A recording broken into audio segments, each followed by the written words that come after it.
Colorado's elections have such bipartisan respect that when Major League Baseball's All-Star Game was fleeing Georgia over voter suppression efforts, the game was moved to Denver.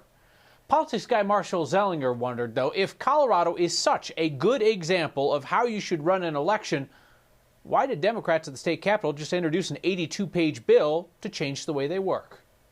There really is not a lot that is groundbreaking in this bill. I'll be honest. It is a long bill, and it is largely technical. The 82-page election bill just introduced by Democratic lawmakers focuses a lot on recalls. We've seen quite a few failed attempts lately. 2 tries to oust Democratic Governor Jared Polis never turned in signatures. And in 2019, there were failed efforts to recall multiple Democrats. State Representative Tom Sullivan, Senate President Leroy Garcia, and State Senators Brittany Pedersen and Pete Lee.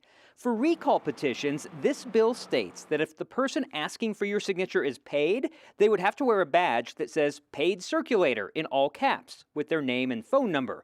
The petition would also have to include a dollar amount for what the recall election might cost. I think that's an attempt to get people not to sign the petition. Lori Cutinelli is efforting another recall attempt against the governor, which does not yet have to declare how much the recall might cost. Upholding our constitutional rights to redress our grievances with the government through recalls is priceless. I think it's just trying to be more transparent around all it takes to recall to conduct a recall election. Matt Crane, former Republican Arapahoe County clerk, is now executive director of the Colorado County Clerks Association, which helped work on this bill. It includes a few changes to ballot drop boxes. In the future, drop boxes would not be allowed at police stations or sheriff's substations. I think that there's some concern from some voters and various stakeholder groups where they have a history of their communities not trusting the police.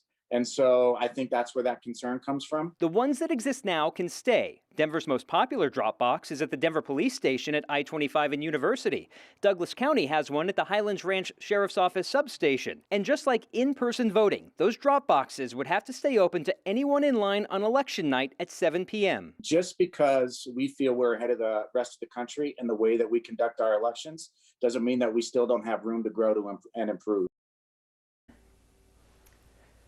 A few other tidbits from the bill. Colleges and universities would have to send an email blast to all students the first week of the fall semester and the last week of the spring semester, giving information about how to register to vote or change or update your voter registration. And get this, Kyle, apparently it's not currently in state law what happens during a recall election if the end result is equal number of votes for no, don't recall that person, and yes, recall that person. This bill makes it explicit that tie goes to the person in office. They get to keep their office. I don't know what happens if there's a recall right now where there is a tie. That is absolutely wild. Although, Marshall, what you just said assumes that the office holder would vote to keep their job. I think most people have probably had at least one job in their life where if it came down to it, they might not vote to keep it. Could you imagine if you lost the election by that one vote because you chose not to vote for yourself? It's like, you know what? Upon second thought, I'm out of here. Have a great day, everybody. Interesting stuff. Marshall, thank you very much.